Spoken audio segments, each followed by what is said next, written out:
सभी दोस्तों का बहुत बहुत स्वागत है। दोस्तों, आज के वीडियो में दो जानकारी आपको मिलेगी। पहले भगवान महात्मा बुद्ध के उपदेश जानेंगे, उसके बाद जानेंगे स्वास्थ्य से संबंधित बहुत ही महत्वपूर्ण जानकारी। बहुत समय पहले की बात है। एक नगर में राजा बाबू नाम का एक सेठ रहता था। धर्म की ओर उसकी बहुत रुचि थी। कितने ही मंदिर उसने बनवाए, एक पाठशाला बनवाई जिसमें विद्वान सन्यासी पढ़ते थे। राजा बाबू का एक अन्य सेठ लक्ष्मी चंद्र से झगड़ा था, जो जमीन के संबंध में था। झगड़ा बढ़ते बढ़ते न्यायालय में पहुंच गया।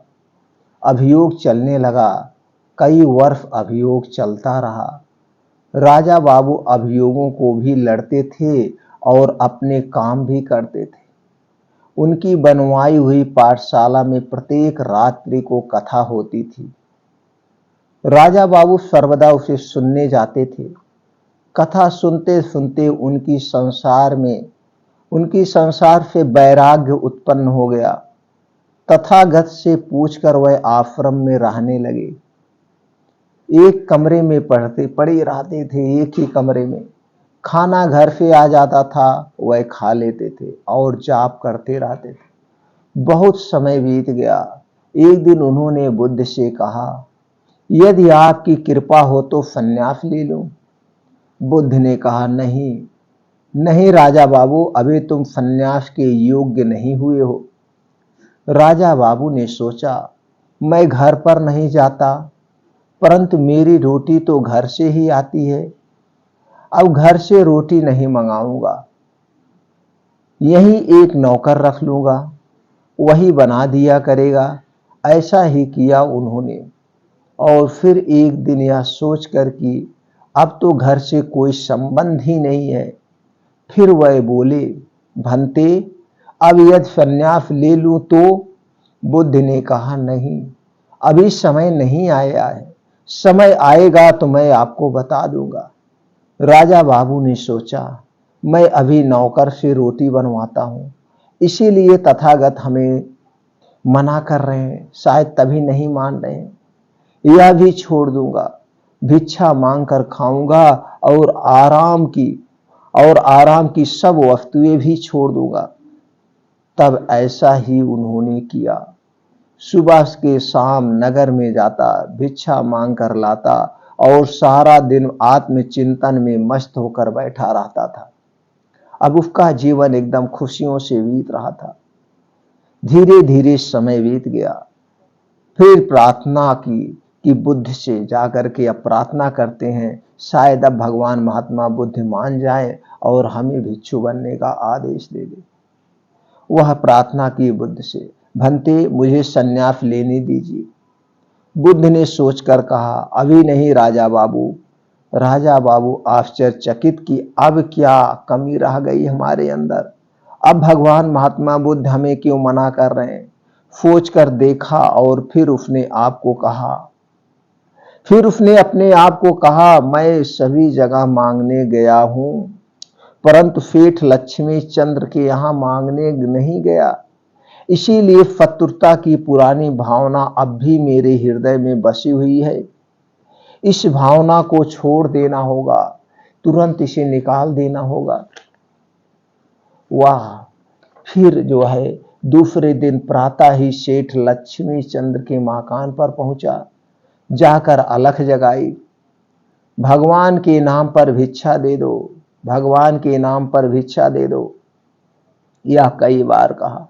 सेठ लक्ष्मी चंद्र के नौकरों ने राजा बाबू को देखा तो दौड़े दौड़े सेठ के पास गए। हाँफते हुए बोले, सेठ जी, राजा बाबू आपके यहां भीख मांगने आया है। लक्ष्मी चंद्र आश्चर्य से बोला, यह कैसे हो सकता है? तुम्हें भ्रम हुआ होगा, कोई और होगा। नौकरों ने कहा, नहीं सेठ जी, वह राजा बाबू ही हैं। यदि आप कहें तो खाने में विष मिलाकर दे दें, सर्वदा के लिए झगड़ा ही समाप्त हो जाएगा। लक्ष्मी चंद्र ने उच्च स्वर में बोले, नहीं, मुझे देखने दो। माकान के द्वार पर आकर उन्होंने देखा कि राजा बाबू झोली पसारे खड़े हैं। राजा बाबू ने उन्हें देखा और झोली फहराकर बोले, सेठ जी भिक्षा, सेठ जी भिक्षा। लक्ष्मी चंद्र दौड़कर आगे बढ़े, चिल्लाकर बोले, राजा राजा। राजा बाबू को अपनी छाती से लगा लिया उन्होंने, राजा बाबू को अपने छाती से लगा लिया। राजा बाबू ने झुककर उनके चरणों को स्पर्श किया। लक्ष्मी चंद्र भी उनके पैरों में जा गिरे, बोले, राजा बाबू ऊपर चलो, मेरे साथ बैठकर खाना खाओ। राजा बाबू बोले, नहीं सेठ जी, मैं तो भिखारी बनकर आया हूं, भीख मांगने आया हूं, भीख डाल दो मेरी झोली में। उसी समय एक नौकर भागता हुआ आया, बोला, सेठ जी, सेठ जी, आपका तार आया है, देखिए इस तार में क्या लिखा है। लक्ष्मी चंद्र ने खोलकर पढ़ा। तार राजा बाबू के बेटों का था, कलकत्ता से आया था। हमारे पिता राजा बाबू का कहीं पता नहीं लगा। भूमि का झगड़ा अभी समाप्त नहीं हुआ है, किंतु इस जमीन को लेकर हम क्या करेंगे। इस तार के द्वारा हम भूमि से अपना अधिकार वापस लेते हैं। हमारे पिताजी नहीं हैं, आप कृपा करके हमारे पिताजी बनिए, हमें अपने संरक्षण में ले लीजिए। लक्ष्मी चंद्र रोते हुए बोले, नहीं, ऐसा नहीं होगा। उन्हें लिखो कि भूमि उनकी है, मुझे नहीं चाहिए। मैं पिता बनकर उनकी रक्षा करूंगा। आज से वह केवल राजा बाबू के ही नहीं, मेरे भी बेटे हुए। दोस्तों, कितनी मार्मिक कथा। मेरे भी बेटे हुए। इसके बाद राजा बाबू भिक्षा लेकर मुड़े तो देखा सामने भगवान महात्मा बुद्ध खड़े हैं, हाथ में गिरुआ वस्त्र लिए हुए हैं। राजा बाबू को छाती से लगाकर बोले, अब तू सन्यासी बनने के योग्य हुआ है राजा बाबू, सन्यासी बनने के योग्य हुआ है। अब ये कपड़े पहन। इस प्रकार जब तक मन के अंदर घृणा है, तब तक सन्यासी होने का क्या लाभ। सन्यासी यदि बनना है तो मन से घृणा को निकाल दो, ईर्ष्या और वैर की भावना को दूर कर दो, तो फिर देखो आनंद और सुख मिलता है कि नहीं, आनंद और सुख मिलता है कि नहीं। दोस्तों, इस छोटी सी कहानी से, छोटी सी कथा से आपको क्या ज्ञान प्राप्त हुआ, हमें कमेंट सेक्शन में जरूर बताइएगा। मित्रों, आपको लगता है कि ये कथा, भगवान महात्मा बुद्ध के उपदेश जन जन तक पहुंचने चाहिए, सबको इसे अपनाना चाहिए, सबको सुख शांति मिलना चाहिए। तो दोस्तों, मेरे इस मिशन में सहयोगी बने, मेरे इस वीडियो को ज़्यादा से ज़्यादा लोगों तक पहुंचाएं, उन्हें भी सुख मिले, आनंद मिले, उनके भी जीवन में जितने झगड़े हैं सब कुछ शांत हो जाए। दोस्तों, इस माध्यम से हम पूरे जिंदगी के झगड़े शांत कर सकते हैं और सुख चैन की नींद सो सकते हैं, चिंता से मुक्ति हो सकते हैं। अगर आप भी चिंताओं से मुक्ति चाहते हैं और ये चाहते हैं दूसरे भी चिंता से मुक्ति हो, तो दोस्तों ये वीडियो ज़्यादा से ज़्यादा लोगों तक पहुंचा दीजिए। चलिए मित्रों, अब जानते हैं स्वास्थ्य से संबंधित बहुत ही महत्वपूर्ण जानकारी। आज का जो है दोस्तों, आप सभी लोग जानते हैं, हमारा आपका अपना पाचन तंत्र सबसे महत्वपूर्ण अंग है शरीर का। हमें अपने पाचन तंत्र को स्ट्रांग बनाना होगा, पाचन तंत्र को सभी बीमारियों से बचाना होगा, सभी बीमारियों से बचाना होगा। आपने कभी सोचा कि आपका पाचन तंत्र भी बीमार होता है? आज हमारे शरीर में जितनी भी बीमारियां होती हैं, छोटी से लेकर बड़ी तक, इस सारी बीमारियां हमारे पाचन तंत्र की वजह से होती हैं। जब जो कुछ भी आप खाते हैं, उल्टा सीधा, तीखा मीठा, गलत सही, सब आपके पाचन तंत्र में ही तो जाता है। तो सोचिए किस तरह से उसको हम बीमार बना रहे हैं। तो दोस्तों, आज हम आप लोगों के सामने 5 ऐसे फल के बारे में बताएंगे। इस फल का सेवन करके आप अपने पाचन तंत्र को डिटॉक्स कर सकते हैं, अपने पाचन तंत्र की क्षमता को बढ़ा सकते हैं, यानी पाचन तंत्र को स्ट्रांग बना सकते हैं। वो 5 फल में क्या क्या पाया जाता है, कब लेना है, कितनी मात्रा में लेना है, ये भी बताएंगे। तो दोस्तों, आपका पाचन तंत्र कैसे बीमार होता है, सबसे पहले ये जान लीजिए और उस बीमारी के कारण को हटा लीजिए। जैसे जो कुछ भी आप खाते हैं, जो कुछ भी आप कहा जाता है आपके पाचन तंत्र में। जैसे आपने जो भी खाया पिज्जा बर्गर, अब पिज्जा बर्गर कैसे बनता है ये आपको पता है, बिस्किट टोस्ट आइसक्रीम कैसे बनता है आपको पता है। इसमें जो चीजें डाली गई है, जैसे आर्टिफिशियल कलर डाला गया है, बीज डाला गया है, मैदा डाला गया है, या जो रिफाइन में छाना गया है, चीनी और मैदे से सारी चीजें बनाई गई हैं, ये सारी चीजें हमारे पाचन तंत्र को क्या करती हैं, कमजोर कर देती हैं, और यह जाकर पाचन तंत्र में आंतों में चिपक जाती है, जिससे हमारे शरीर का पाचन तंत्र दोस्तों हमेशा के लिए खराब होने लगता है। गैस, एसिडिटी, कब्ज बनने लगते हैं। तो दोस्तों कैसे होता है आप जानते हैं, आप अपने शरीर के ऊपर से तो बहुत सफाई करते हैं, साबुन लगाते हैं, तरह तरह के अच्छे अच्छे साबुन लाते हैं, 100 रुपए के, 50 रुपए के, किसी ने कोई एडवर्टाइज कर दिया कि साबुन लगाइए पूरे मैल को साफ कर देगा। दोस्तों ऊपर की मैल साफ करने से आपका स्किन, आपका चेहरा लाइट नहीं देगा, बीमारियां नहीं भागेगी, आपको अंदर से साफ करना होगा, अंदर की सफाई करना होगा। जब आप कोई चीज आपके शरीर में ऊपर दाग लग जाता है, आप कोई चीज खाइए, चाय पीजिए या कुछ आप खा रहे हैं, आप आइसक्रीम खा रहे हैं, अभी आपके शरीर में कहीं गिर जाता है तो चिपक जाता है, तो फिर साबुन से छुड़ाते हैं, पानी से छुड़ाते हैं। तो यही आइसक्रीम जब आपके पेट में जा रहा है, यही टॉफी बिस्किट जो आप खा रहे हैं आपके पाचन तंत्र में जा रहा है, तो वहां पे भी तो दाग लगता होगा, उसको कभी आपने छुड़ाने का प्रयास किया? तो दोस्तों उसको भी आपको सफाई करना पड़ेगा, उसकी भी सफाई करना पड़ेगा समय समय पर। तो दोस्तों ये जो 5 फल है, अगर आप डेली रूटीन में 5 फल को शामिल करते हैं तो आपका पाचन तंत्र कभी खराब नहीं होगा, आपकी इम्यूनिटी बूस्टर स्ट्रांग रहेगी, लीवर, आंतों की सुरक्षा, सारी तरह से आपके अंदरूनी आर्गन की सुरक्षा करेंगे 5 फल। तो इसे आज से अपने डाइट में आप शामिल कर लीजिए। तो चलिए जानते हो 5 फल कौन है, उस 5 फल में पाए जाने वाले तत्व के बारे में पहला है दोस्तों आंवला। आंवला आयुर्वेद का सबसे शक्तिशाली, सबसे सुरक्षित, सबसे अच्छी औषधि है या फल है। आंवले को तो पूरी जिंदगी खाइए, आंवले को अगर आप पूरी जिंदगी खाते हैं तो बहुत सारी बीमारियों से आपको बचाएगा।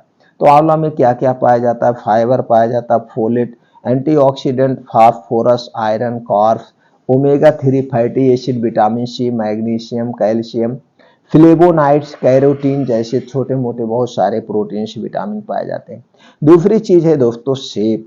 सेब क्या है, सेब में antioxidant, vitamin C, vitamin A, vitamin E, vitamin बी6, sugar, carbohydrate, fibre, potassium, phosphorus, calorie, protein जैसे छोटे मोटे बहुत सारे प्रोटीन, विटामिन पाए जाते हैं। अगली चीज है दोस्तों अंगूर। अंगूर में क्या पाया जाता है, vitamin C, vitamin A, vitamin बी6, folate, potassium, calcium, iron, fibre, phosphorus, magnesium, selenium, calorie, protein, carbohydrate जैसे छोटे मोटे बहुत सारे तत्व पाए जाते हैं।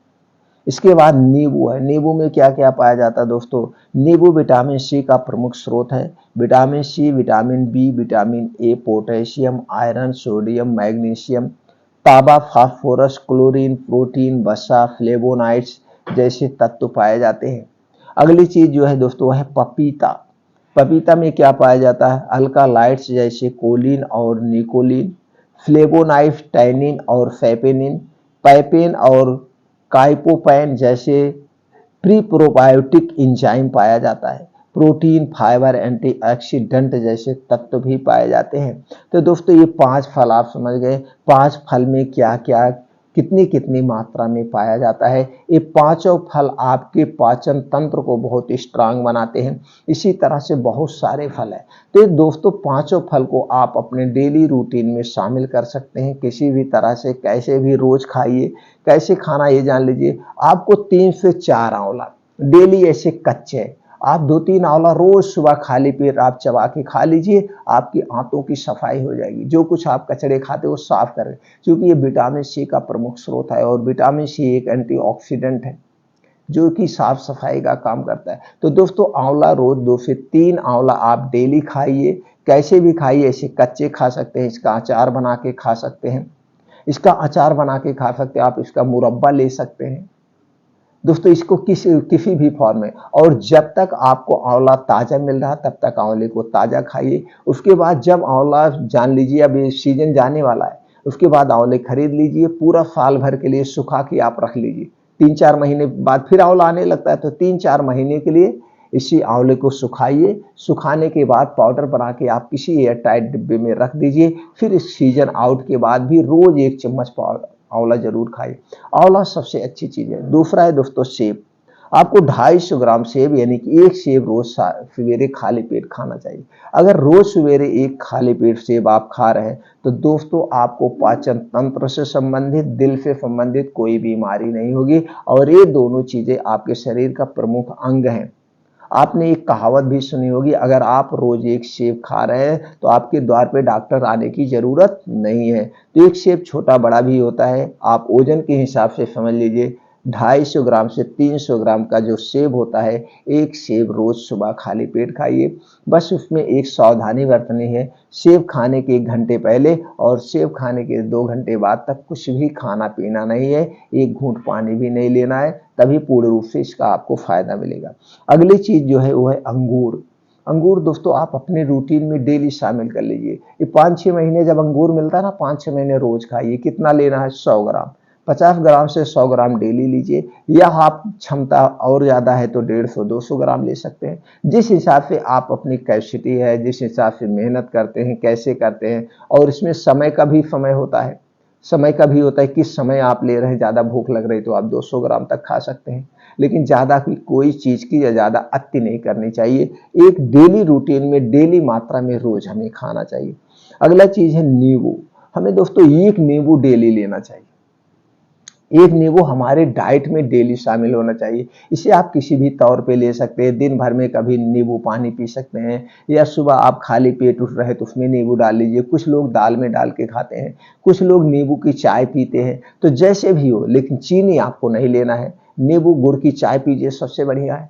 तो आपको 1 नींबू डेली लेंगे तो दोस्तों आपके आंतों की सफाई होगी। उसके साथ साथ आपके बहुत सारे शरीर के आंतों की सफाई करता है। इसमें विटामिन सी का प्रचुर मात्रा है, और विटामिन सी एंटीऑक्सीडेंट का प्रमुख स्रोत है। एंटीऑक्सीडेंट हमारे बॉडी के लिए बहुत जरूरी है, तो इसलिए दोस्तों नींबू को जरूर अपने डाइट में शामिल कीजिए। अगली चीज जो है वो पपीता। पपीता दोस्तों हमारे स्वास्थ्य के लिए बहुत ही लाभदायक है। पपीता हमें डेली रोज 200 ग्राम से 250 ग्राम खाना चाहिए। 200 ग्राम से 250 ग्राम, बहुत ज्यादा पपीता न लीजिए, नहीं तो इसमें फाइबर बहुत ज्यादा होता है। हमने बताया प्रोटीन विटामिन ज्यादा मात्रा में होते हैं। अगर आप ज्यादा लेंगे तो दोस्तों ये डाइजेस्ट नहीं होगा। जो कुछ भी खाइए वो आपको डाइजेस्ट होना चाहिए। तो आप समझ गए दोस्तों, रोज आपको 250 से 300 ग्राम पपीता लेना चाहिए। पपीता लेने का कब समय है? सूर्य डूबने के पहले, और इसे खाली पेट नहीं लिया जाता। सिर्फ और सिर्फ एक फल है जिसको खाली पेट लिया जाता है, वो है सेब। सेब के अलावा कोई खाली पेट नहीं लिया जाता है। इसे आप कभी भी दिन में खाइए, बस यही ध्यान आपको देना है। जो भी फल आप खाना दोस्तों, फल खाने के 1 घंटे पहले कुछ नहीं खाना है, और फल खाने के 2 घंटे बाद तक आपको कुछ नहीं खाना पीना है। चाय बिस्किट कुछ मुंह में नहीं जाएगा, तभी ये पूर्ण रूप से फायदा करता है। तो दोस्तों ये 5 फल है, इस 5 फल को अपने डेली रूटीन में शामिल करिए। आपका पाचन तंत्र हमेशा स्ट्रांग बना रहेगा, पाचन तंत्र से संबंधित कोई बीमारी नहीं होगी। उसके साथ साथ आपके शरीर की इम्यूनिटी स्ट्रांग होगी, शरीर की रोग प्रतिरोधक क्षमता बढ़ेगी, शरीर को हर एक प्रोटीन विटामिन की पूर्ति भी होगी। उसके साथ साथ आपका शरीर बलवान भी बनेगा, रोग निरोधी भी रहेगा, कोई बीमारी नहीं होगी। तो इसलिए दोस्तों ये 5 फल को जरूर शामिल करिए। 5 के 5 शामिल कर सकते हैं, नहीं तो इसमें से कुछ फल जरूर शामिल कर लीजिए।